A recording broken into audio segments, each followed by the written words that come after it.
merci d'être présent ce soir pour la dernière conférence de l'année 2025 de la chaire Yves Oltramar. Nous recommencerons le fil des conférences au mois de février. Il y a toujours une petite pause au mois de janvier. Il faut quand même reconstituer la force de travail. Nous sommes très heureux pour ce faire de recevoir Caterina Bandini, qui vient de publier ce très beau livre, Une cause sacrée, religion, décolonisation et mobilisation pour la paix en Israël-Palestine. Donc je vous recommande la lecture. C'est un livre extrêmement original et subtil dans son raisonnement et dans son exposé des faits. Et ce soir, la conférence sera modérée par Rosetta et Pierre-Louis, qui sont étudiants à l'IHEID et qui viennent tout juste de réaliser un tournage avec Caterina que vous retrouverez donc en vidéo d'ici un mois environ, le temps d'en faire le montage. Nous sommes d'autant plus reconnaissants à Caterina que notre train a eu énormément de retard et que nous ne sommes arrivés qu'à 17h et que donc depuis 17h, Caterina a fait ce tournage et maintenant doit affronter une conférence. Merci à vous, Caterina, de votre générosité. Bonsoir à toutes et à tous. Merci pour être présente ce soir pendant cette période de fin de semestre.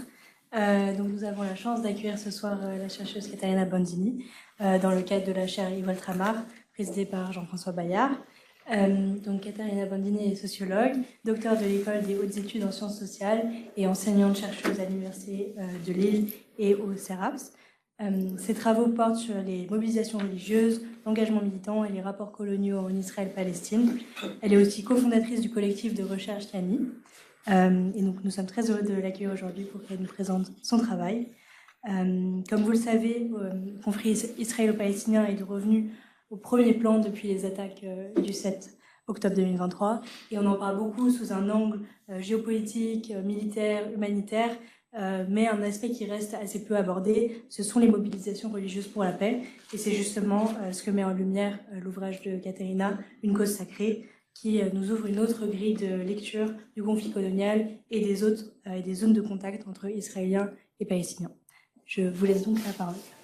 Merci beaucoup, merci pour cette belle présentation et puis pour cette invitation. Je suis très heureuse d'être ici avec vous ce soir. Alors je vais me chronométrer parce que j'ai une petite tendance à être très très longue. Donc, avant de commencer, peut-être je vais dire un mot sur ce livre donc, qui est paru chez Cartala il y a 2 mois et qui est issu donc, de ma thèse, de ma recherche doctorale, puis d'un travail de réorganisation et d'actualisation que j'ai pu effectuer entre donc, 2022-2023 dans le cadre d'un post-doctorat qui portait lui sur la gauche radicale israélienne, mais donc qui m'a donné l'occasion de refaire pas mal de terrain, et puis d'un très court séjour sur le terrain de 2 semaines et demie en juin-juillet 2024. Donc, il faut dire que déjà parler des mobilisations pour la paix en Israël-Palestine, c'est pas le sujet le plus sexy dans le monde académique, en tout cas en France, c'est pas toujours très bien reçu. Dans le contexte actuel, il y a une ambivalence. Il y a une ambivalence qui pour moi est une ambivalence sémantique de cette notion même de paix et que c'est ce que j'essaie vraiment d'explorer, de décortiquer dans mon travail, dans ce livre. Et après, il y a une ambivalence évidemment par rapport à l'actualité que nous vivons, comme vous le disiez, depuis 2 ans, où on voit que cette notion de paix est mobilisée par des figures politiques comme Trump ou Netanyahou, donc on se demande bien ce que ça peut encore recouvrir. Donc dans mon cas, comme je le montrerai, si je continue d'utiliser cette notion, c'est parce que les personnes que j'ai interrogées, mes enquêtées, continuent de le faire. Donc pour moi, c'est une catégorie émique, c'est vraiment une catégorie des acteurs et des actrices. Et si il et elle continuent de la mobiliser, c'est notamment parce qu'il s'agit de personnes religieuses et qui lient leur engagement à leur foi et que du coup cette catégorie-là, ils sont pas prêts à la laisser partir en fait. Je veux bien passer à la slide. Donc avant de commencer, J'ai mis quelques cartes, mais je serai très très bref, juste pour montrer un peu la localisation de mon terrain. Alors, le premier visuel à gauche, il est important parce qu'il me permet de restituer mon propos dans le cadre d'un courant en particulier de la recherche, qui est le courant des études sur le colonialisme de peuplement et qui consiste à dire que ce qui se passe en Palestine-Israël, c'est une situation coloniale, et cette situation coloniale bien avant l'occupation et la colonisation par l'État d'Israël des territoires palestiniens de Cisjordanie, Gaza et Jérusalem-Est. Donc, c'est cette idée que les Palestiniens et les Palestiniennes vivent une dépossession depuis le début de l'entreprise sioniste en Palestine, donc en Palestine ottomane puis mandataire, et que le sionisme est à la fois un mouvement national et un mouvement de colonisation, de peuplement. La carte au milieu, alors elle est aujourd'hui extrêmement datée puisqu'elle date de 2009. C'est une carte qui a été réalisée par un géographe qui s'appelle Julien Boussac, mais que je continue de montrer parce que je la trouve très parlante. Donc, elle s'appelle l'État archipel de Palestine orientale. Et pourquoi elle me paraît très parlante? Parce qu'en fait, elle montre bien donc la Cisjordanie selon les accords d'Oslo de 1993-1995. Qui avait donc divisé ce territoire entre ce que vous voyez sur la carte en vert clair foncé et orange, les zones A et B, donc sous contrôle total ou partiel de l'autorité nationale palestinienne, qui a été créée à la même occasion en 1994. Et puis en fait les zones C, donc la très grande majorité du territoire cisjordanien, elles sont ici représentées par la mer. Et donc, en fait, ça montre bien le morcellement territorial de ce territoire tel qu'il était prévu finalement dans les accords. Aujourd'hui, la situation, si on devait actualiser cette carte, il y aurait encore plus d'eau, clairement. Et du coup, ça montre bien que ce morcellement, cette fragmentation territoriale, elle est si importante qu'elle ne peut pas, finalement, ne pas se refléter sur une fragmentation aussi sociale et politique, et finalement sur la mise à mal de ce projet d'État palestinien viable dans les frontières de 67. Alors, je ne parlerai pas du tout de Gaza, puisque c'est un territoire que je ne connais absolument pas, où je suis jamais allée, j'ai jamais fait de terrain. Donc vraiment, moi, mes enquêtes de terrain se sont limitées à l'État d'Israël, Jérusalem et la Cisjordanie. Et en Cisjordanie, j'ai enquêté notamment, donc ces cartes ne sont pas très lisibles, mais dans le sud, entre, on va dire, entre Bethléem et Hébron, et puis dans les collines à sud d'Hébron. Et donc entre Bethléem et Hébron, là c'est la première carte en haut à droite, entre Bethléem et Hébron, il y a ce bloc de colonies dont je vais parler, qui est, bon c'est pas grave, de toute façon elle n'est pas très lisible je crois. C'est un bloc de colonies qui s'appelle Gush Etzion, qui est en fait les premières, si vous voulez, colonies de Cisjordanie établies à partir de 1967. Et juste un mot aussi sur le vocabulaire. Donc, dans le livre, je parle sans accorder de signification particulière, indistinctement, de Israël-Palestine ou Palestine-Israël avec un tiret. Mais je refuse justement de parler d'Israël et la Palestine parce que cette expression-là, elle est vraiment... déjà, en fait, elle vient rendre compte, elle vient reproduire une division du territoire et une séparation des populations qui est de fait illusoire, qui n'est pas la réalité du terrain. Et puis, elle n'est pas neutre non plus, puisqu'elle est vraiment tributaire des accords d'Oslo et de cette solution dite à deux États qui, comme je le disais, n'a jamais vraiment vu le jour. On peut passer à la troisième. Ok, alors quelques notes sur ma démarche. Donc pour cette recherche, je suis partie d'une certaine insatisfaction ressentie à l'égard du discours médiatique, mais aussi de beaucoup de travaux académiques sur en fait le recours aux religieux dans des mobilisations politiques, puisque en particulier dans le contexte israélo-palestinien, dès qu'on s'intéresse à ce sujet-là, on s'intéresse à l'usage de la référence religieuse par des mouvements conservateurs ou réactionnaires, ou bien qui pratiquent la violence politique. Donc moi, j'ai voulu faire un pas de côté par rapport à ça, et j'ai voulu aller regarder qu'est-ce qui se passe quand ce langage religieux-là, il est utilisé dans des mobilisations que l'on pourrait qualifier, entre guillemets, de progressistes, même si vous verrez que ça ne veut pas dire grand-chose par rapport à tous les groupes que j'ai étudiés qui sont très hétérogènes. En tout cas, mon point de départ, c'est de dire que, il est très simple finalement, c'est de dire qu'il n'y a pas, il y a une plasticité du contenu religieux, et il y a des processus qui sont toujours subjectifs, qui mènent les individus à comprendre leur tradition d'une manière plutôt que d'une autre.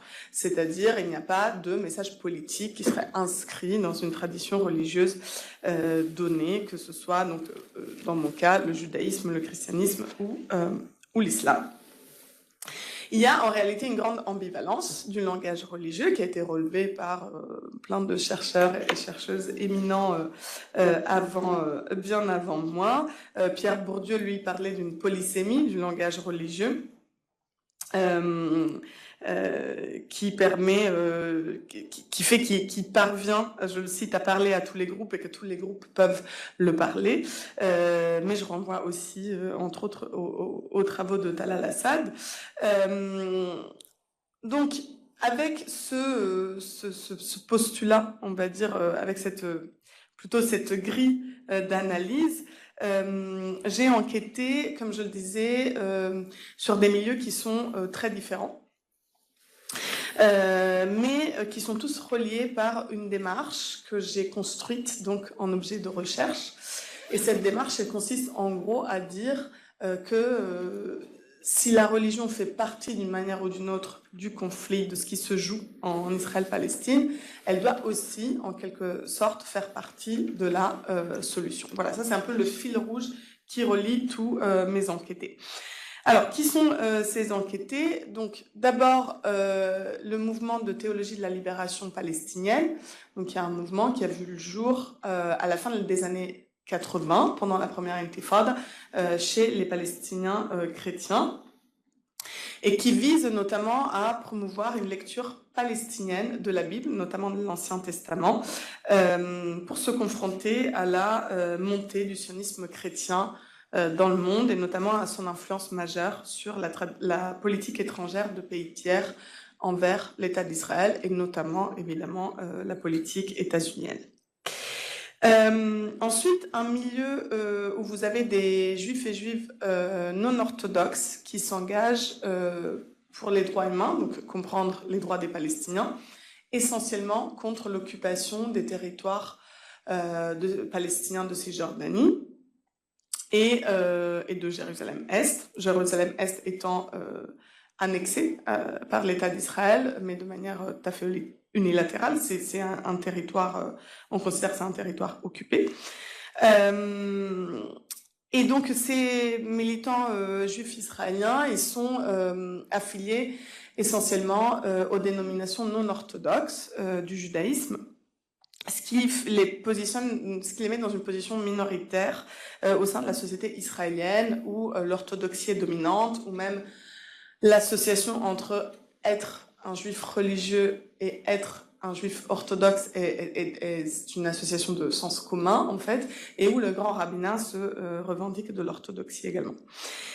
Et enfin, dernier milieu où j'ai enquêté, certainement mon terrain le plus délicat et controversé, c'est un milieu où vous avez des groupes de dialogue qui sont nés à l'initiative de colons dans les colonies de Cisjordanie avec des Palestiniens.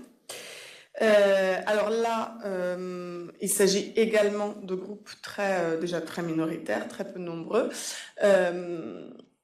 mais aussi très minoritaires en ceci que ces colons viennent remettre en cause, du moins en apparence, une vision très exclusive du sionisme religieux qui voudrait que la terre n'appartienne qu'aux Juifs, alors que eux, ils s'engagent avec les Palestiniens de Cisjordanie et préconisent un partage de la terre.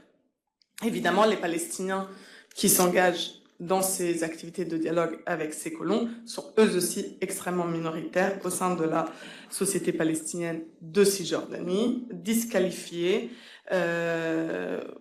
condamnés même, accusés de normaliser les rapports avec l'occupant, au point que leur engagement est souvent dissimulé. Donc, tous ces groupes sont certainement minoritaires vis-à-vis de l'histoire longue de ce qu'a été ce qu'on a appelé dans les années 80 le camp de la paix israélien. Évidemment minoritaires par rapport au mouvement palestinien de libération nationale, quand bien même si, je veux dire, les Palestiniens chrétiens y ont historiquement occupé une place importante et tout à fait disproportionnée par rapport à la taille de la minorité palestinienne, de la minorité chrétienne de Palestine. Mais ce qui m'a intéressée, c'est que tous ces groupes sont surtout minoritaires vis-à-vis de leur communauté religieuse d'appartenance. Et que donc, ils adoptent une posture de minorité critique. Ma thèse est donc que ces différents groupes constituent chacun à leur échelle des minorités cognitives au sein de différentes communautés textuelles. Et là, j'emprunte ce concept à un sociologue des religions, Peter Berger, qui définissait ainsi les minorités cognitives, un groupe de personnes dont la compréhension du monde diffère considérablement de celle généralement acquise dans leur société. Je poursuis, une minorité cognitive est un groupe formé autour d'un corps de connaissances déviantes. Donc ce concept faisait vraiment sens pour moi pour parler de ces différents groupes.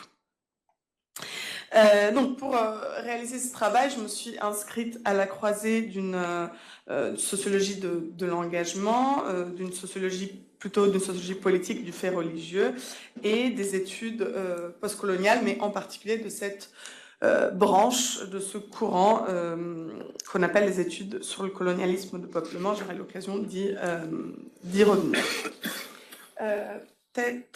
Non, c'est toujours sur cette slide-là, je pense. Ah non, c'est sur la prochaine, il me semble. Oui, alors je vais passer très rapidement sur ça.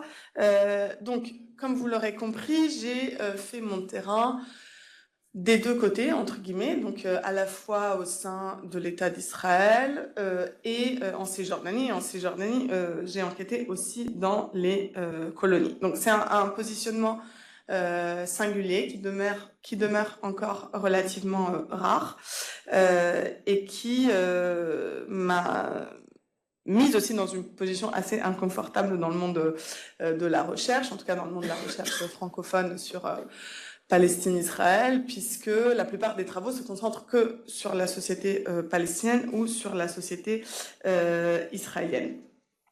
Alors, on pourrait revenir sur les défis que ça a posés et sur les raisons pour lesquelles je défends quand même cette démarche. Du point de vue de la méthodologie, donc j'ai travaillé vraiment en suivant la méthode ethnographique. J'ai passé un certain temps sur le terrain et puis j'ai réalisé beaucoup d'observations, une centaine d'entretiens. Et j'ai étudié beaucoup aussi la production écrite de ces groupes. Donc là, vous avez certains des ouvrages majeurs de théologie de la libération palestinienne, par exemple, et puis les logos de certaines parmi les organisations que j'ai étudiées, une vingtaine au total, avec évidemment des degrés d'immersion variables selon les groupes. Et production écrite aussi très importante, puisque là, vous avez des militants théologiens qui sont intellectuels, soit de métier, soit d'aspiration. Et donc, c'est des gens qui écrivent beaucoup. Et c'est un engagement qui passe beaucoup par la production intellectuelle, la production écrite. Alors, cette approche consistante à étudier conjointement les trajectoires et les mobilisations de militants palestiniens et israéliens ne revient pas du tout à insinuer qu'il existerait une quelque symétrie entre ces deux parties. C'est vraiment le contraire de mon propos, mais par contre, ça revient à montrer que ces parties évoluent dans un même espace de discours et de pratique, même si ces deux parties sont toujours dans une situation de dissymétrie due au contexte colonial. Néanmoins, cette cause de la paix, tout ce qu'on met dedans, elle fait l'objet d'une construction qui est relationnelle entre ces différents groupes et ceux qui considèrent comme leurs adversaires. Il y a des effets de mimétisme, des alliances même paradoxales, etc. Et des mobilisations qui peuvent être des mobilisations conjointes, en tout cas ponctuellement. Donc, j'ai vraiment voulu raisonner en termes d'espace, de minoration et d'ambivalence. Et pour moi, cette notion d'ambivalence, elle est vraiment à entendre comme une caractéristique de la situation coloniale et comme une approche méthodologique. Et donc, je me suis donné pour objectif de ne pas essayer de résoudre l'ambivalence des discours que j'ai recueillis, mais vraiment de la considérer comme quelque chose qui venait complexifier, déstabiliser les catégories, y compris mes catégories à moi de départ. Alors, le livre, il comporte 5 chapitres.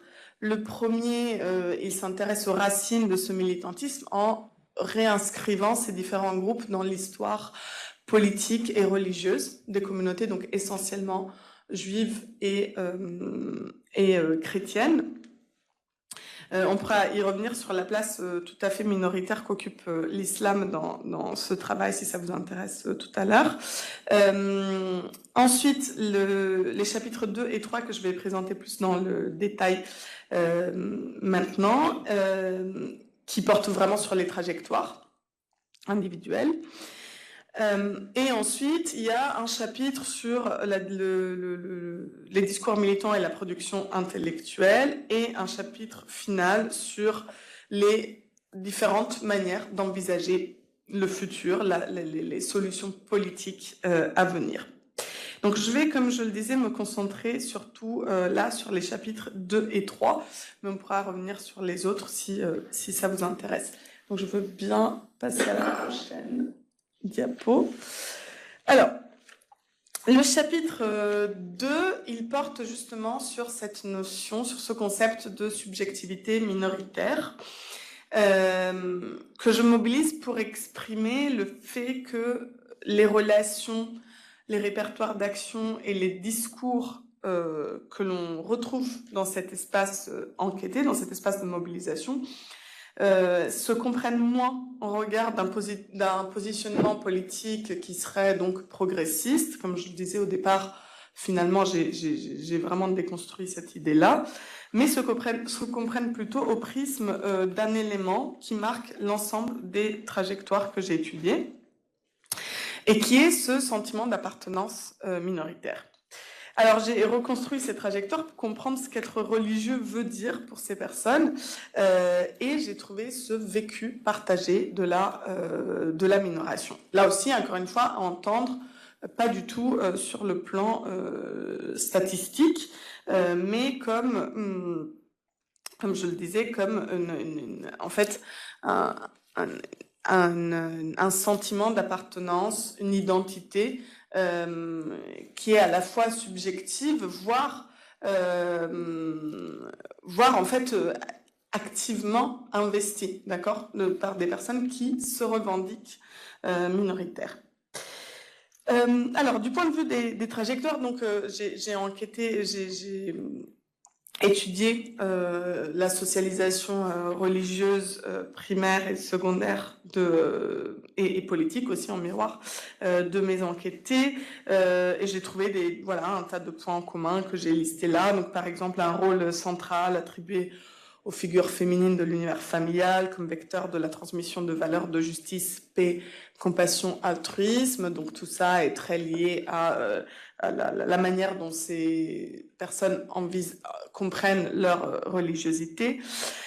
Pour les Palestiniens chrétiens, un œcuménisme largement répandu, donc une absence d'affiliation institutionnelle parce que pour beaucoup de Palestiniens chrétiens, en fait, ils sont rattachés, si vous voulez, à plein d'églises différentes, en tout cas dans l'univers familial. Ça, c'est important de le dire parce que c'est quelque chose de très commun chez les Palestiniens chrétiens, mais c'est pas pour autant que au niveau institutionnel, il y avait une véritable alliance en fait des églises chrétiennes, en tout cas pas avant justement l'essor de ce mouvement de théologie de la libération qui a un peu créé finalement ce mouvement œcuménique,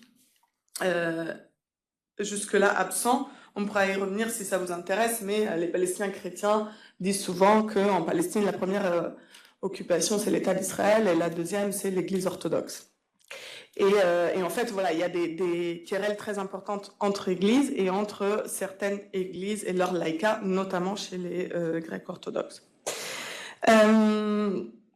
Il y a aussi une inscription dans une lignée croyante et ethno-religieuse. Ça, c'est vrai pour mes enquêtés juifs, mais aussi pour mes enquêtés qui sont issus de l'élite chrétienne, notamment de Jérusalem, hein, dont là, vous avez des images d'une enquêtée qui, elle, a fondé ce petit musée dans la vieille ville et qui me raconte toute l'histoire en fait de sa famille qui avait créé une église, qui avait fondé une église à Jérusalem qui a été détruite pendant la Nakba. Donc cet attachement à la ville. Et il y a aussi des phénomènes de conversion pour les acteurs qui, disons, entrent en religion ou changent de dénomination. Donc ça, c'est vrai notamment pour des juifs qui auraient, par exemple, grandi dans le judaïsme non orthodoxe, mais seraient passés à l'orthodoxie ensuite, et donc qui racontent tout ça comme une sorte de conversion. Je vais passer à la prochaine. Donc, vous voyez que toutes ces expériences-là que je viens... évidemment, c'est des récits reconstruits a posteriori de leur socialisation religieuse, mais il y a toujours quand même en fait, une manière de se considérer comme minoritaire en quelque sorte par rapport à leur propre communauté religieuse et puis à la société au sens large israélienne ou palestinienne. Alors après, il y a donc ce passage de politisation en fait de cette condition minoritaire, voire considérée comme étant dominée. Alors pour les Juifs israéliens, notamment engagés dans des organisations pour les droits humains, mais pas que, aussi en partie aussi dans ce milieu du dialogue, il y a ce que j'ai appelé une sorte de double malaise, c'est-à-dire qu'ils se considèrent comme étant trop religieux pour le monde militant et trop militants pour le monde religieux. Et qu'ils ont vraiment du mal à trouver leur place là-dedans. Dans une société comme la société israélienne, où en fait voilà, la religion est très largement associée à l'échec, à la violence politique, à l'échec des accords d'Oslo, à l'échec de toute forme de dialogue avec les Palestiniens, etc. Et où, comme je le disais, les mouvements de gauche, pacifistes ou, a fortiori, la gauche radicale sont très largement déconnectés de la religion juive, voire même de l'identité juive.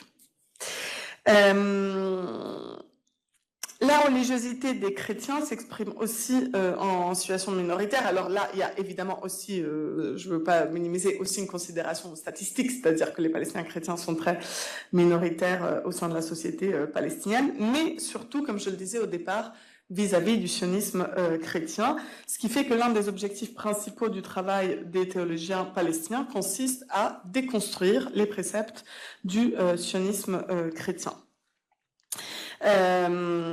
Sionisme chrétien qui est perçu comme une trahison des enseignements du Christ et qui est perçu comme une véritable menace existentielle pour les Palestiniens chrétiens. Mais au point que dans mes entretiens, j'ai plusieurs personnes qui m'ont dit que pour elles, le sionisme chrétien est une menace encore plus grande que le sionisme juif, dans le sens où ils comprennent mieux ce qui a pu motiver l'essor d'un sionisme juif que ce qui motive les sionistes chrétiens. On pourrait y revenir si ça vous intéresse. Et enfin, donc, pour les colons et les Palestiniens engagés dans des activités de dialogue en Cisjordanie, ce processus de minoration et le double malaise, là aussi, qu'il produit, se situe davantage sur le plan politique que sur le plan religieux, parce que, comme je vous le disais tout à l'heure, même si, là aussi, bon, on pourrait creuser, il y a des bricolages quand même aussi religieux, mais c'est surtout parce que, comme je le disais, ça vient remettre en question, ça vient apporter une certaine critique du sionisme religieux, par cette idée de finalement besoin d'une reconnaissance mutuelle et d'un partage de la terre. Et très rapidement donc là j'ai mis une série d'images. Alors tout à gauche, la conférence Christ at the Checkpoint qui est organisée justement par des organisations palestiniennes chrétiennes tous les 2 ans à Bethléem, et qui s'adresse théoriquement vraiment aux sionistes chrétiens pour qu'ils viennent et qui découvrent déjà la réalité de la vie sous occupation, et puis qu'ils écoutent la parole et les interprétations des Palestiniens chrétiens. Puis ça, c'est une image au milieu pareil, que j'utilise souvent, qui est très parlante, c'est-à-dire vous avez depuis des années maintenant en vente dans les boutiques de souvenirs, notamment à Bethléem, ces crèches en bois d'olivier où le mur de séparation empêche les rois mages d'atteindre la Sainte Famille. Et donc là ça montre, parce que au-delà du discours et de la production intellectuelle, ces Palestiniens chrétiens sont surtout engagés dans le fait d'organiser des pèlerinages alternatifs, politiques, pour les chrétiens qui viennent en Palestine en pèlerinage et qu'ils aillent rendre visite aux ce qu'ils appellent les pierres vivantes de Palestine, à savoir les Palestiniens et notamment les Palestiniens chrétiens, et non pas les pierres mortes des lieux saints. Et enfin, en bas, un plateau du Seder de Pessah, donc le premier soir de la fête juive de Pessah, mais pour les réformés, pour les juifs réformés, ce qui est complètement différent des juifs orthodoxes. Et donc, juste un mot sur la question du passage à l'acte militant, selon cette formule utilisée par l'un de mes enquêtés qui dit « être un activiste, c'est un devoir religieux ». Donc, dans ce passage à l'acte, j'ai identifié comme ça des événements communs et qui, en fait, président cette logique du passage à l'acte militant. Donc, évidemment, une importance toute particulière de la Nakba pour les Palestiniens, qu'elle soit vécue ou transmise en famille. Pour les Juifs non orthodoxes, une inscription des dénominations non orthodoxes dans une dynamique protestataire, alors sur d'autres fronts, c'est-à-dire obtenir l'égalité au sein de la société israélienne, parce que les rabbins non orthodoxes en Israël n'ont pas le droit de célébrer les mariages, les divorces, peuvent même théoriquement être arrêtés s'ils le font, ne peuvent pas certifier la cacheroute, ne sont rémunérés que depuis... C'est assez récent qu'ils soient rémunérés par l'État, ils le sont quand même moins que les rabbins orthodoxes, avec tout un tas d'obstacles à cela, etc. Donc, j'ai par exemple des enquêtés qui disent, en fait, faire le choix de devenir rabbin réformé en Israël rabbin femme, par exemple, réformée en Israël, c'est un choix tellement exceptionnel, tellement singulier, que ça mène forcément, presque naturellement, à se poser des questions aussi, des questions aussi dans le domaine du politique et vis-à-vis des Palestiniens. Et enfin, un autre élément, c'est la période d'Oslo.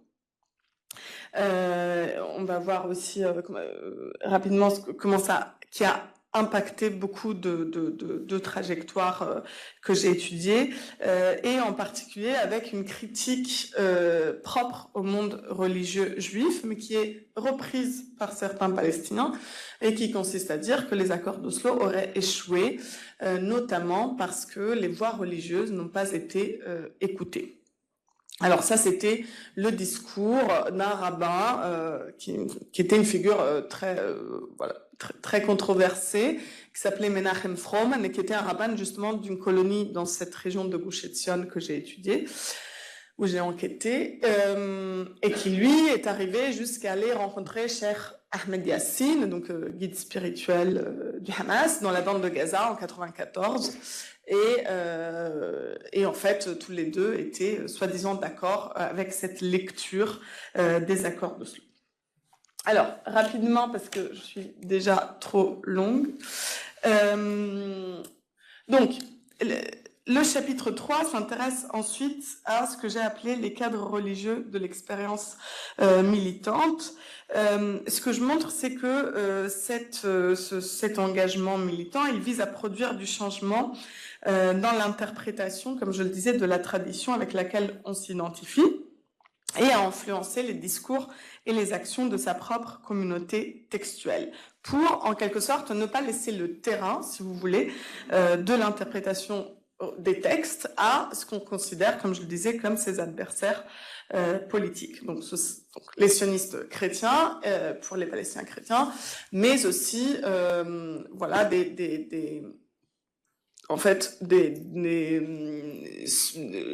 juifs orthodoxes, sionistes religieux qui auraient une vision tout à fait exclusiviste de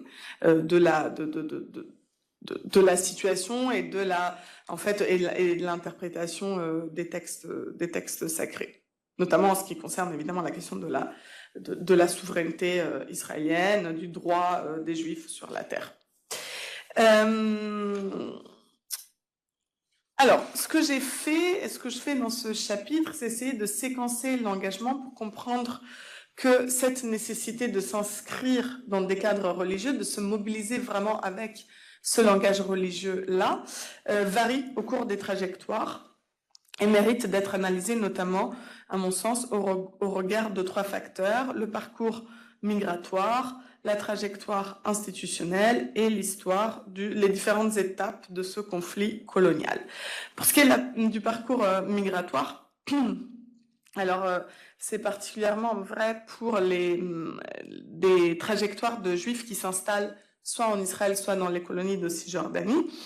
Et là, par exemple, je cite un enquêté qui, lui, a grandi en Australie, et en fait, pour qui se mobiliser en Australie était très compliqué, parce que c'est une société qui n'est pas majoritairement juive, et que du coup, en fait, il pouvait pas en même temps être militant et en fait respecter le rythme de vie religieuse. Donc c'est ce qu'il explique dans cette situation, outre le fait que pour lui c'est une expression, s'engager, c'est une expression de sa propre religiosité. Et d'ailleurs tout son discours sur le fait que les militants religieux ils seraient plus idéalistes que les militants séculiers, c'est intéressant parce que lui c'est un rabbin du mouvement conservateur, donc non orthodoxe, très engagé en Cisjordanie pour les droits des Palestiniens contre l'occupation, etc. Mais ça fait vraiment écho avec le parcours de beaucoup de colons que j'ai interrogés dans les colonies de Cisjordanie, qui disent vouloir quitter la vie séculière et cynique de la côte israélienne et retrouver une sorte de connexion avec avec la terre. Donc cette notion d'idéalisme, elle est très importante, associée justement à la religiosité et très centrale dans ces parcours migratoires. Ensuite, il y a la question de la trajectoire institutionnelle qui est valable notamment pour les institutions ecclésiastiques chrétiennes, puisque, comme je le disais, les églises palestiniennes, en fait, elles ont cette particularité d'être des églises transnationales, enfin avec une forte dimension transnationale du fait de la présence des lieux saints en Palestine. Et elles ont été très très longtemps très frileuses vis-à-vis de positionnements politiques dans le conflit. Donc, ce qui s'est passé, c'est que avec l'essor de ce mouvement de théologie de la libération à la fin des années 80, comme je le disais, plusieurs églises se sont positionnées officiellement pour la première fois là-dessus. Et ça a en quelque sorte libéré aussi, enfin en tout cas c'est le propos de cet enquêté, motivé certains Palestiniens chrétiens à s'engager sans avoir l'impression d'aller à l'encontre de leurs églises. Alors, voilà, on pourra y revenir sur ça si ça vous intéresse. Le premier document qui a été rendu public par l'ensemble des chefs des églises palestiniennes. Il a été publié en 2009. Il s'appelle Kairos Palestine, sur le modèle du Kairos qui avait été publié en Afrique du Sud pendant l'apartheid, pour dénoncer l'apartheid. Et là, c'était pour dénoncer l'occupation israélienne en 2009. Et là, tout récemment, le 14 novembre, il y a un deuxième document qui vient d'être publié pour dénoncer le génocide à Gaza. Voilà, et donc là, il y a vraiment toutes les églises, ce qui est encore une fois un tournant assez majeur, parce que, comme je le disais, bon, il y a les églises protestantes historiques, luthériennes et anglicanes, ont toujours été plutôt engagées politiquement pour la cause palestinienne, mais c'était pas du tout le cas ni du patriarcat latin, ni encore moins de l'église orthodoxe, comme je le disais tout à l'heure. Et enfin, voilà, cet engagement se comprend par rapport à l'histoire du conflit. Comme je le disais, l'assassinat de Rabin le 4 novembre 1995 et la seconde intifada, donc tout ce qui marque la fin, finalement, enfin l'échec en tout cas du processus d'Oslo, établissent dans l'opinion publique israélienne l'association entre individus religieux et ennemis de la paix, qui est sans aucun doute exacerbée encore aujourd'hui. Et donc c'est quelque chose qui marque beaucoup ces trajectoires. Mais ce qui est intéressant de voir, c'est que c'est vrai aussi en partie pour des Palestiniens qui, frustrés par l'échec des accords d'Oslo, et ce qu'ils proposaient en termes de solutions politiques, se tournent vers un engagement plus spirituel. Donc là, c'est le cas de cette enquêté que je cite, palestinien chrétien, mais qui était tout à fait détaché de son identité chrétienne et qu'il retrouve, qu'il redécouvre après en fait des années de militantisme plutôt séculier et plutôt marqué par l'esprit d'Oslo, alors que aujourd'hui, il considère que en fait ce langage religieux est hyper important à parler avec les gens en Palestine. Et qui peut même ouvrir des voies en fait pour penser d'autres imaginaires futurs. Bon, le religieux peut être aussi à l'origine de phénomènes de désengagement, mais que je ne vais pas détailler ici. Très rapidement, je vais passer juste à la prochaine diapo, pour dire que voilà, il y a ce qui motive l'engagement, et puis il y a aussi les rétributions qu'on en tire. C'est-à-dire que ces cadres religieux permettent une mobilité, enfin le fait de s'engager spécifiquement dans ces organisations-là permet une certaine mobilité sociale et certaines rétributions. Ça permet pour des rabbins non orthodoxes, et notamment pour des femmes, de se positionner sur un marché du travail religieux qui leur est, comme je vous le disais, très hostile, fermé en Israël.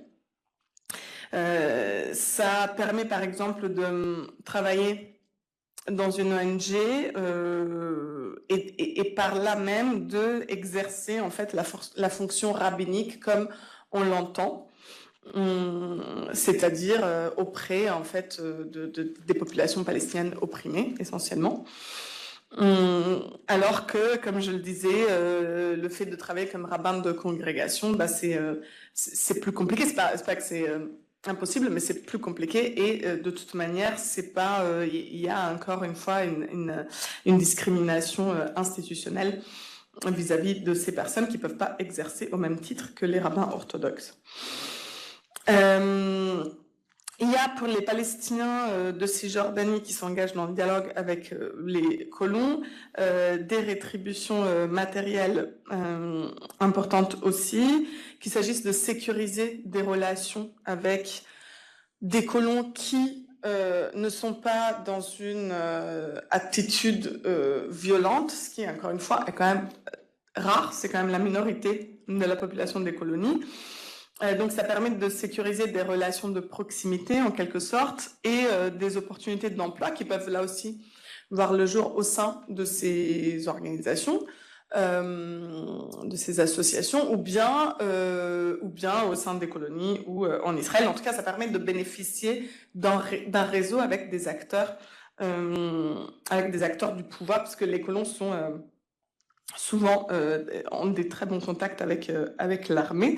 Et donc, ça me permet de passer au dernier point, toujours le même slide, d'obtenir par exemple des permis pour entrer en Israël. Donc là, vous avez par exemple un exemple.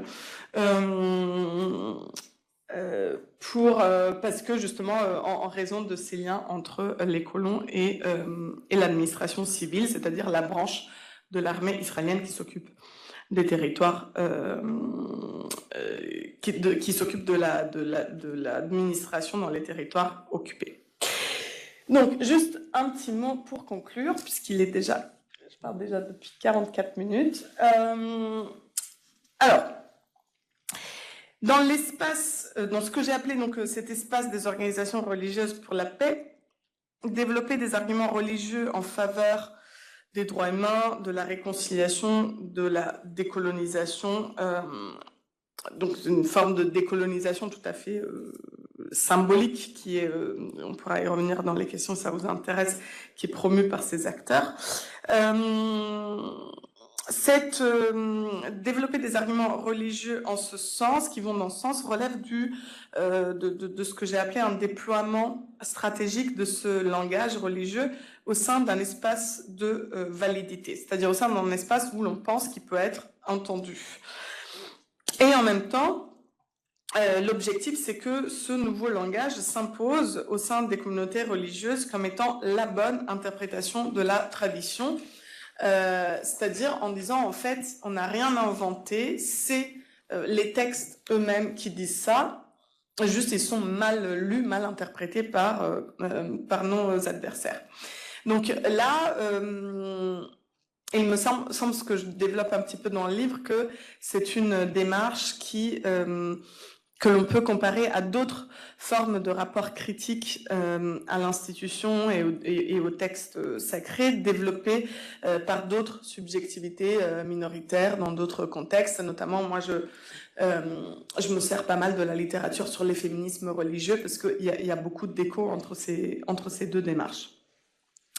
Ce qui est intéressant de remarquer, c'est que tout se passe comme si établir et visibiliser un rapport critique au savoir religieux au sein d'une communauté textuelle de référence était en quelque sorte des objectifs en soi.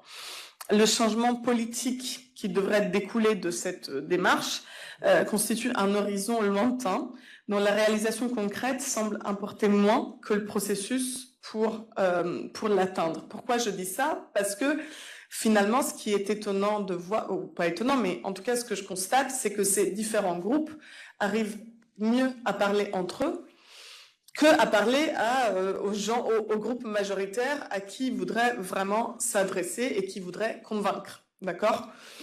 C'est-à-dire, encore une fois, les sionistes chrétiens, les colons violents, l'establishment orthodoxe de la droite nationaliste, etc. Ce qui est aujourd'hui plus vrai que jamais, donc on pourrait y revenir si ça vous intéresse. Encore une fois, j'ai fait un terrain très rapide post-7 octobre, mais ce que je peux en dire, c'est que ces organisations demeurent très actives, même s'il est impossible, à mon sens, d'en prédire les évolutions.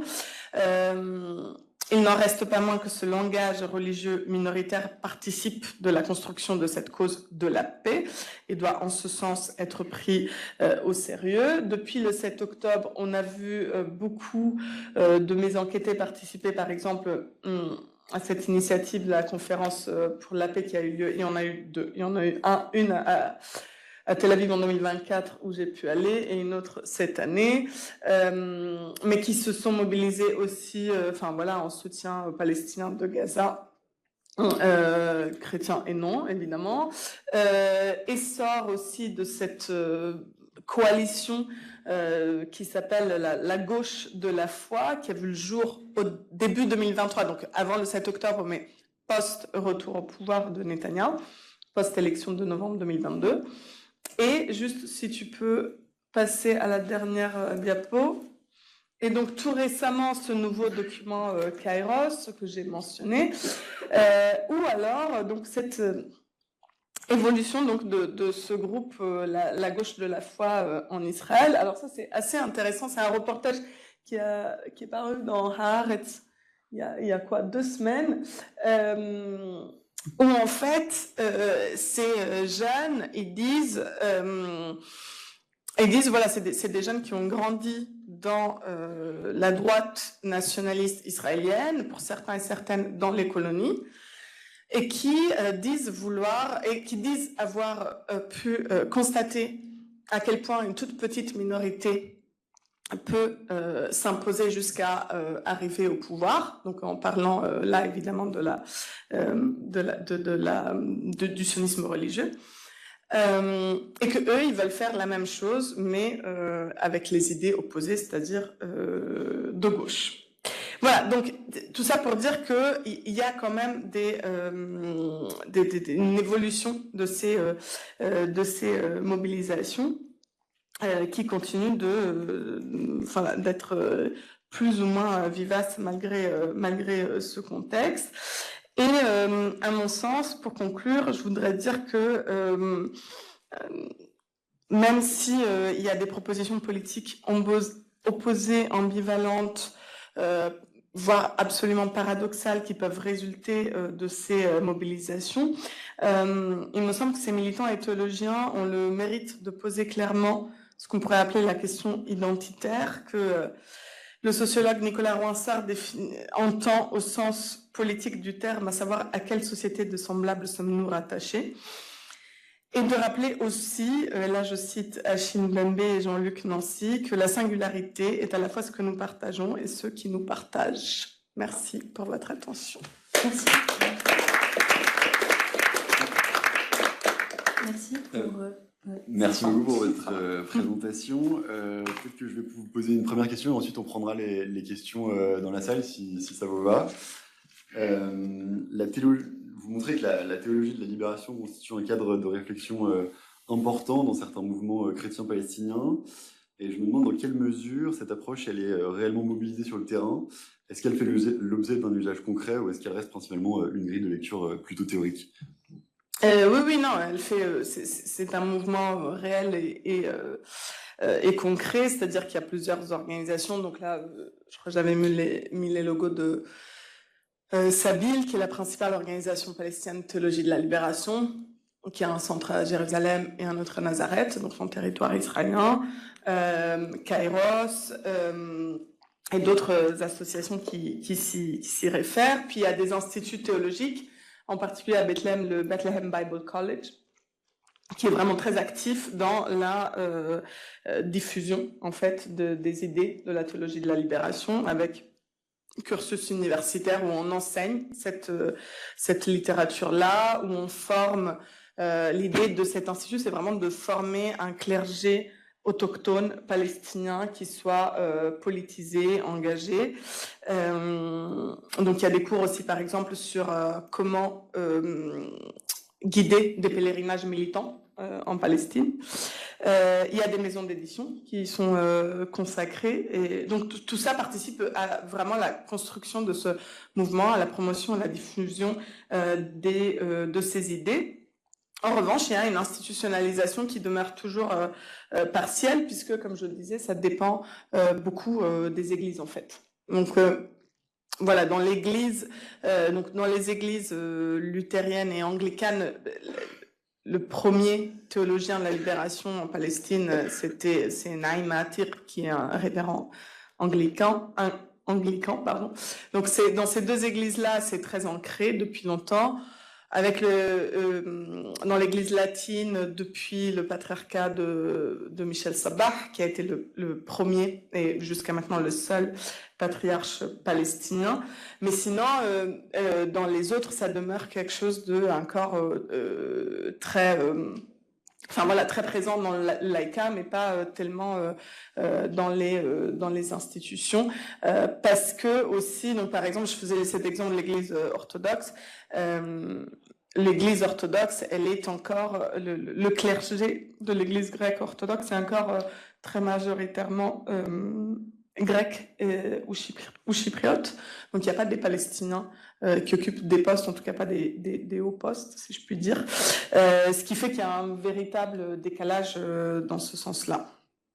Et puis, il y a une nouvelle génération de théologiens palestiniens qui, eux, disent vouloir même décoloniser la théologie de la libération palestinienne, c'est-à-dire arrêter de s'adresser autant à la communauté internationale, aux sionistes chrétiens, etc., pour se concentrer vraiment sur le développement de ces idées-là auprès des Palestiniens chrétiens et dans une sorte de empowerment des Palestiniens chrétiens, et donc ils sont plus axés sur le local que sur l'international.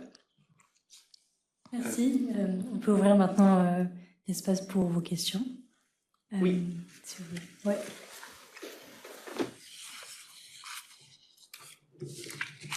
Merci.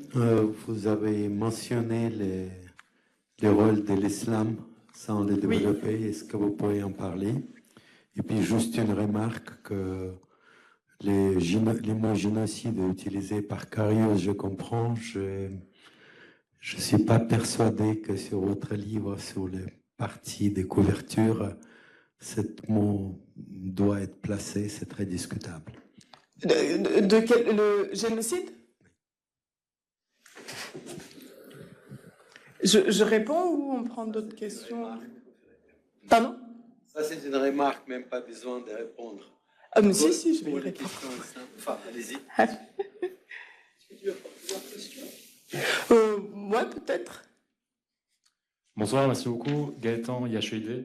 Je me demandais si pendant votre recherche, vous aviez senti ou subi des pressions, explicites ou non, et si ça avait impacté votre travail. Merci.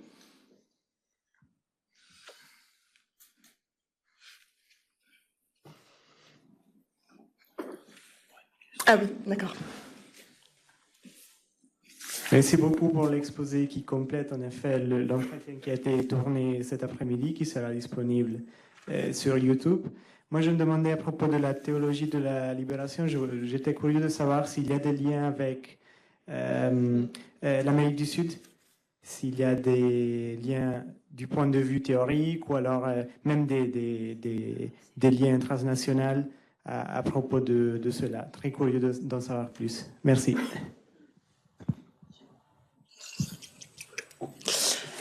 Ah, il y a une autre question, je crois. Ouais. Bonjour et merci. Je voulais juste savoir, quand vous parlez de sionisme chrétien, Vous parlez de quoi exactement? Est-ce que vous parlez des chrétiens palestiniens qui seraient sionistes ou est-ce que vous parlez simplement des évangélistes?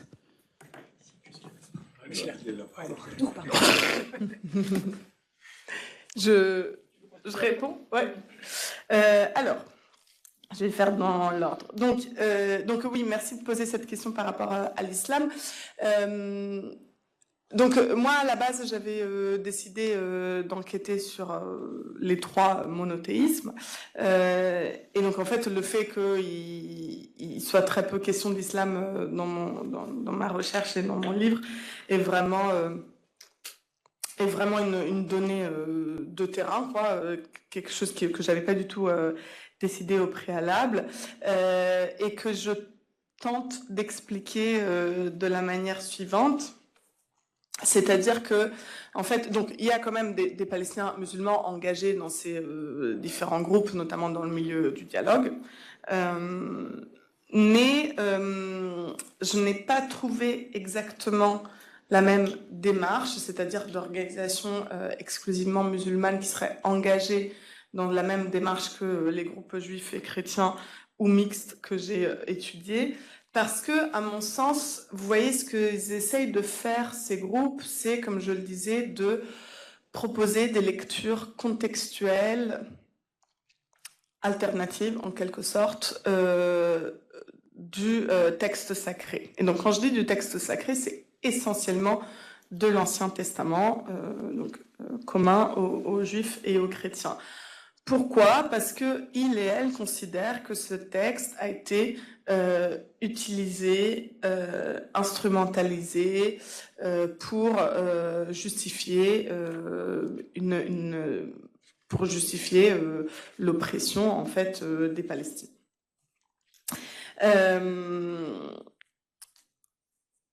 Ou en tout cas, voilà, pour promouvoir des idées que eux ils considèrent une corruption en fait de leur manière de comprendre leur tradition. Et en fait, il me semble que c'est ça l'élément qui manquerait du coup aux Palestiniens musulmans, dans la mesure où ils n'ont pas ce même rapport, si vous voyez, si vous voulez, au sein de la communauté, musulmane, où il n'y aurait pas ce même usage du texte vis-à-vis duquel se construire et s'opposer. Ceci étant dit, évidemment, enfin voilà, donc ça c'est la piste, si vous voulez, d'explication que j'ai pu dégager, mais évidemment ça ne revient pas à dire que le référent musulman, il n'est pas utilisé en Palestine pour tout un tas de discours qui justifient la paix comme la guerre. Enfin, évidemment, c'est pas du tout mon propos, mais en tout cas, j'ai pas retrouvé cette même démarche. Alors, le seul... ce qui pouvait s'y rapprocher le plus, c'était un document sur lequel j'avais mis la main tout à fait par hasard, et que j'ai traduit de l'arabe, et que je présente dans la thèse, mais que j'ai un peu évacué, que je cite très rapidement dans le livre, et qui est un document qui avait été rédigé par un centre d'études palestinien de Gaza, en 2016, et qui se voulait une réponse islamique à ce Kairos Palestine des chrétiens, et qui du coup avait donné lieu à quelques échanges entre les théologiens palestiniens chrétiens et ce centre, mais qui sont restés assez superficiels. Voilà, et c'est pas aller plus loin que ça. Par ailleurs, ce qui est intéressant, puis je vais y revenir en répondant à la question sur la théologie de la libération, c'est qu'il y a une théologie de la libération islamique qui a vu le jour avec des auteurs indiens, pakistanais, sud-africains, à partir des années 1980-1990. Il y a eu tout un tas de publications avec cette formule, théologie de la libération islamique, où évidemment la Palestine en tant que cause de libération, en tant que cause anti-impérialiste, etc., prend une place importante. Mais alors ce qui est intéressant, c'est que ça ne fait pas vraiment partie des sources d'inspiration de la théologie de la libération palestinienne chrétienne. Donc il y a finalement assez peu de dialogue en ce sens. Voilà. Et après, par ailleurs, je pense aussi que c'est intéressant d'avoir aussi un travail qui en fait remet au centre un peu le judaïsme et le christianisme, là où voilà, toute cette, il y a une vaste littérature quand même sur religion et paix, religion et dialogue en Palestine-Israël, qui est, je trouve, relativement mauvaise quand même. Bah, mauvaise dans le sens très normative, souvent très positive vis-à-vis, enfin pas très critique vis-à-vis de ces mouvements, de ces groupes. Et qui se focalise vraiment sur islam et judaïsme, sur la nécessité de réconcilier islam et judaïsme comme si c'était deux traditions incompatibles, etc. Donc là, je trouve que là aussi, mon travail fait un peu un pas de côté, même si c'était pas prévu comme ça, même si c'était pas décidé au préalable. Pour ce qui est de la question du génocide, je pense que en fait, si j'en parle dès la 4e de couverture, c'est que pour moi, c'est très important de caractériser cette guerre en fait, dès le départ, parce que c'est pas, en fait, c'est très différent de ce qui enfin, c'est très différent. C'est à la fois dans la continuité d'une logique coloniale et en même temps, on est dans une situation particulièrement grave. Et je pense que, en fait, donc évidemment, je prends tous les soins possibles dans le livre pour justifier le fait d'employer moi-même ce mot, et que ce soit pas seulement le mot de certains parmi mes enquêtés. Donc, je cite tout un tas de travaux de juristes, de chercheurs, y compris de spécialistes du génocide, etc., et d'organisations internationales. Mais parce que aussi, il me semble que le fait qu'on soit face à ce qu'on peut qualifier de génocide, ça aura vraiment un impact en fait sur à la fois sur ces mobilisations que j'ai étudiées, et puis plus largement ce que je dis dans la conclusion de l'ouvrage sur les catégories religieuses elles-mêmes. En fait, enfin cette question-là, ce qui se passe à Gaza depuis 2 ans, elle va hanter les générations futures. Elle va aussi hanter la manière dont les gens comprennent en fait leur foi et puis leur vie sur cette terre. Enfin voilà, pour moi en tout cas, c'était important de le mettre en avant dès le début. Alors, pour ce qui est des pressions pendant la recherche, vous voulez dire de quelle origine? En réalité, donc c'est... Non, j'ai pas eu Alors, j'ai eu les pressions auxquelles sont soumis tous les chercheurs et toutes les chercheuses qui font du terrain en Palestine-Israël sans statut particulier, c'est-à-dire que vous risquez toujours de ne pas rentrer sur le territoire, de vous faire refouler à la frontière, etc. Donc là, rien d'original à ce niveau-là. J'ai été attaquée dans les territoires occupés, j'ai été blessée par des colons, enfin bon, bref. Mais là, pareil, tous les gens qui vont suivre des militants dans les territoires, soit en tant que militants, soit en tant que chercheurs, ils sont soumis aux mêmes aléas. Et puis, voilà, c'est rien vis-à-vis de la violence quotidienne que vivent les Palestiniens.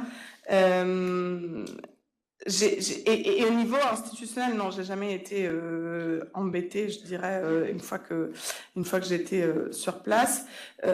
Par contre, beaucoup de pression, comme je le disais, soit que je me suis moi-même mise, soit par rapport à la réception de ce travail, que ce soit dans le monde académique, que ce soit dans des cercles militants, ou finalement, ce que j'ai fait,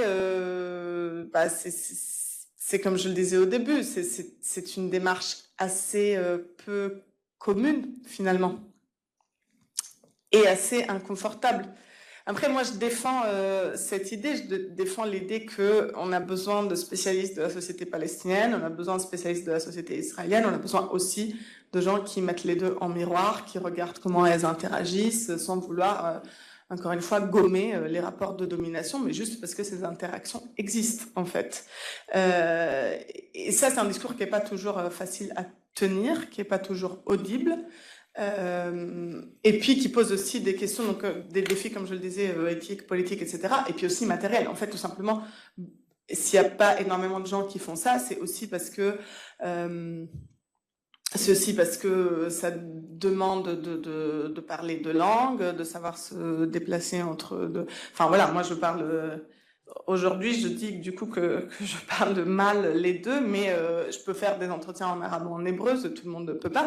Et puis le fait même de l'occupation israélienne, ça hiérarchise le rapport au terrain en fonction de l'identité du chercheur ou de la chercheuse. C'est-à-dire, vous avez déjà, moi, je suis blanche, j'ai un passeport italien, je peux me déplacer comme je veux sur ce territoire. C'est pas du tout le cas de tous les chercheurs et toutes les chercheuses.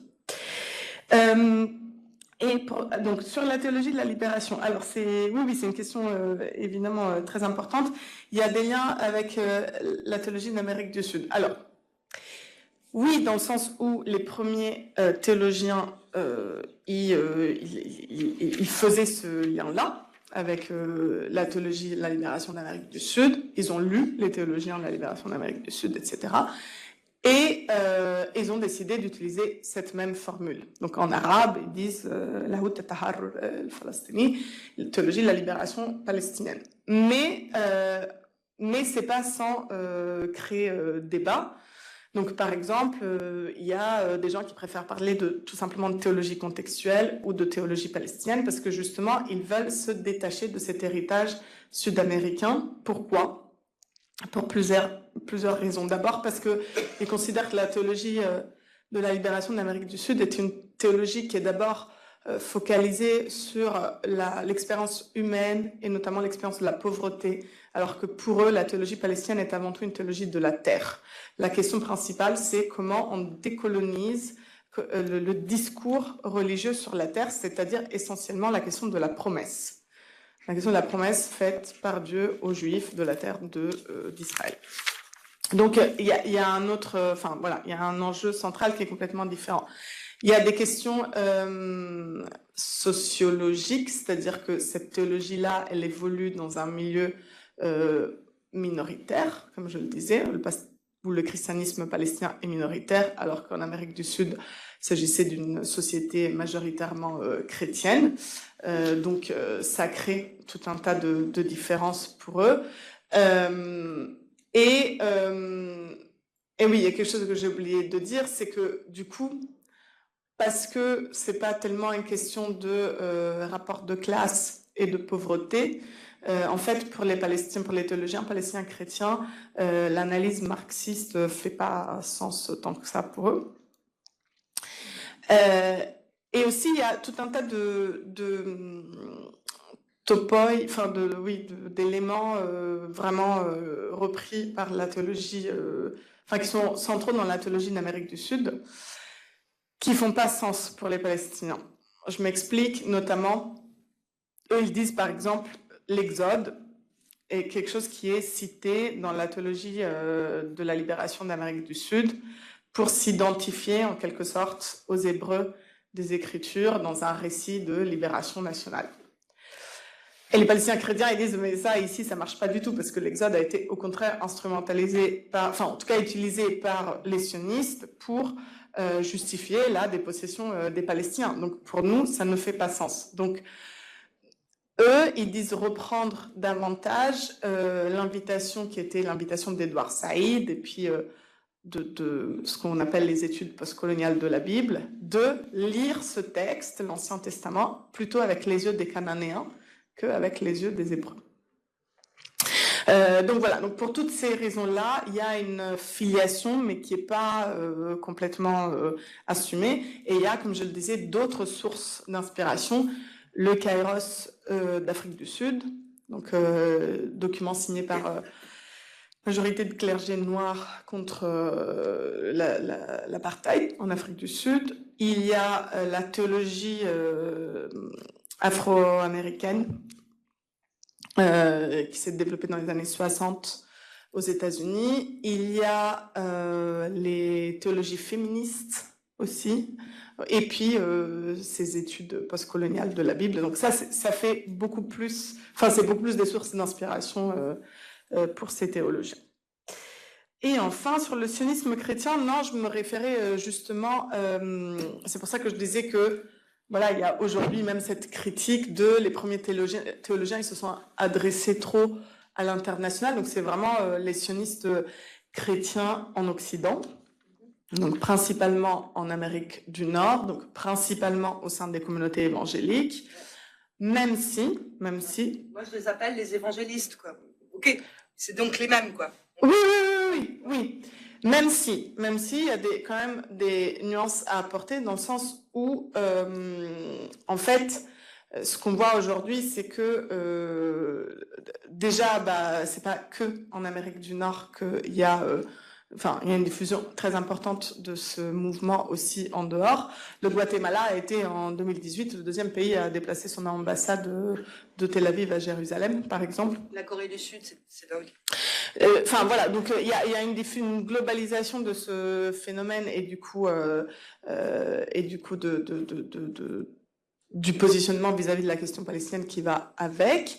Et puis aussi, il y a de plus en plus, dans le discours notamment de cette nouvelle génération de théologiens, mais pas que, aussi des anciens, de dire, mais en fait, le sionisme chrétien, c'est pas que les fondamentalistes évangéliques que tout le monde a en tête, c'est aussi des idées qui se sont répandues dans certains milieux protestants plus libéraux, aussi dans certains cercles catholiques, je parle en Occident entre guillemets, mais enfin voilà, de dire en fait c'est une idée ce sont des idées qui viennent justifier un certain positionnement, comme je le disais, vis-à-vis de la question palestinienne, plutôt de solidarité avec l'État d'Israël, y compris dans la guerre qui mène à Gaza depuis 2 ans, qui se retrouve dans d'autres courants chrétiens beaucoup plus mainstream, et donc il dénonce une sorte de mainstreaming du sionisme chrétien, bien au-delà de l'image qu'on a tous en tête d'évangéliques plus ou moins fanatiques, irrationnels. Enfin voilà, donc ils viennent vraiment mettre l'accent sur ça.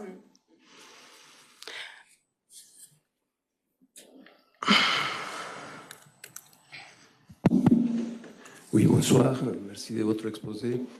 Je vais lire votre livre pour avoir une vision plus claire de votre conclusion sur la question que vous avez abordée dans votre thèse et dans votre ouvrage. Au début, vous avez dit que vous vouliez déconstruire un certain nombre de termes qu'on utilise. Je voulais aussi vous inviter à déconstruire un certain nombre de termes que vous avez utilisés, notamment le sionisme chrétien ou le sionisme religieux. Je suis conscient que ce sont des termes qu'on a le droit de citer, qu'on utilise dans les milieux politiques et dans les milieux académiques. Mais il y a toute une série de contradictions, peut-être, dans ces expressions.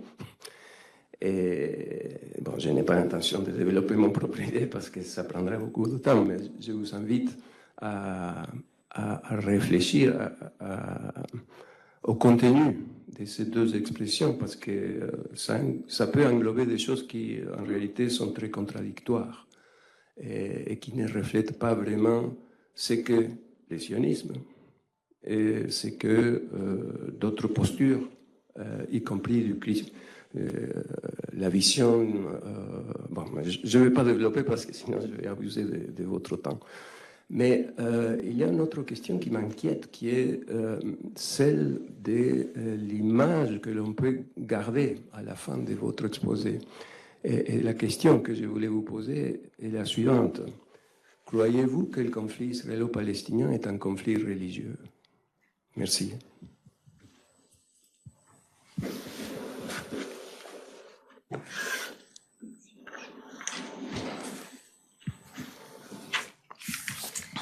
Bonsoir, merci beaucoup pour cet exposé tout à fait passionnant.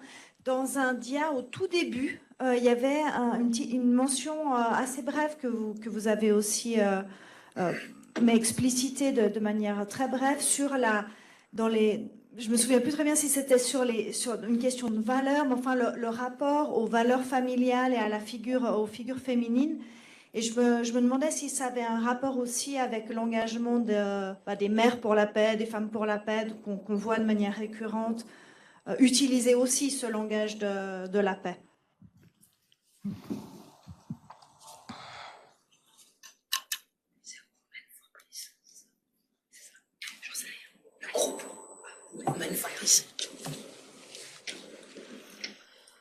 Je réponds du coup.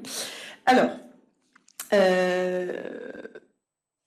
donc oui, déconstruire les termes, mais je suis tout à fait d'accord. Et sionisme, à la fois juif et chrétien, ça veut dire beaucoup de choses. Ça recouvre beaucoup de positionnements tout à fait contradictoires. Vous l'avez très bien dit. Et il faudrait parler toujours de sionisme au pluriel.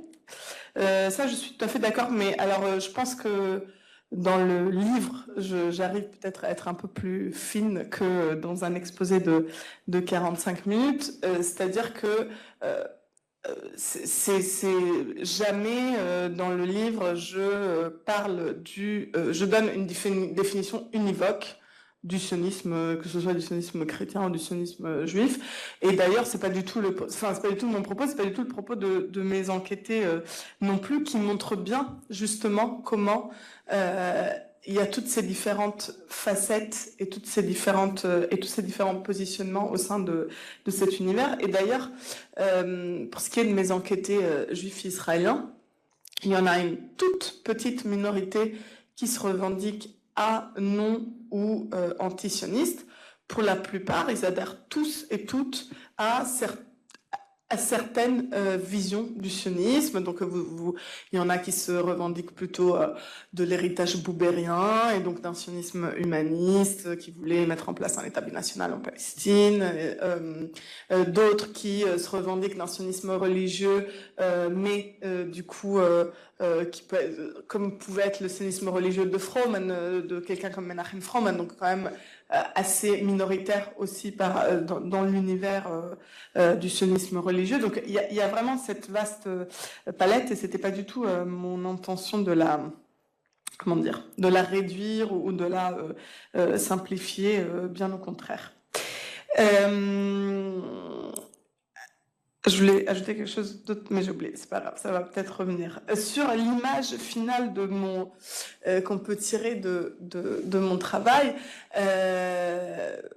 pas du tout. L'idée que je veux véhiculer, c'est pas du tout qu'il s'agit d'un conflit religieux. Pour moi, la lecture que je fais de la conflictualité en Israël-Palestine, c'est une lecture d'abord au prisme de la question coloniale. C'est-à-dire que pour moi, il s'agit d'abord d'un conflit de nature coloniale, dans le sens où c'est un conflit d'abord autour de la terre et qui concerne la terre. Néanmoins, il y a cette symbolique religieuse qui est très importante. Je pense que ça, personne ne peut le nier. Et du coup, l'idée là, c'était de voir qu'est-ce qu'on en fait, en fait, qu'est-ce qu'on fonde des gens qui veulent pas rompre avec ça et qui veulent se servir de cette symbolique-là pour promouvoir une certaine forme d'émancipation collective, une certaine solution pour le futur, etc. Et en fait, mes enquêtés, elles et eux-mêmes, partent pas du principe qu'il s'agit d'un conflit religieux, partent du principe que la religion y joue un rôle et que du coup, comme je le disais au départ, elle doit jouer aussi un rôle dans la solution. C'est cette idée de, en fait, encore une fois, ça revient très... si on veut vraiment réduire cette chose à l'essentiel, ça revient vraiment à cette question de la promesse dans le texte sacré, et du coup, comment finalement, comment résoudre ça, en quelque sorte. Enfin, en tout cas, c'est ça la démarche de mes enquêtés. C'est de dire, ce récit biblique, il joue un rôle dans la conflictualité, dans le conflit. Donc, comment on peut le lire autrement pour que ce soit aussi une partie de la solution. Donc ça, c'est vraiment ce que eux ils pensent et ce que moi j'ai voulu, étudier. Voilà. Bon, on pourrait dire plein d'autres choses, mais en tout cas, ça me tenait à cœur de le dire. Pour ce qui est du rapport aux figures féminines, oui, c'est très intéressant parce que ce qu'on voit, c'est que parce que ces valeurs-là, paix, altruisme, ouverture vers l'autre, etc., sont des valeurs qui sont construites comme étant féminines dans nos sociétés, enfin en tout cas dans beaucoup de sociétés, et il y a cette prééminence en fait des figures féminines. Quand je posais les questions, on me disait souvent, on me répondait souvent en citant la mère ou la grand-mère, etc., comme vecteur de religiosité, en tout cas d'une religiosité entendue comme une ouverture vers l'autre.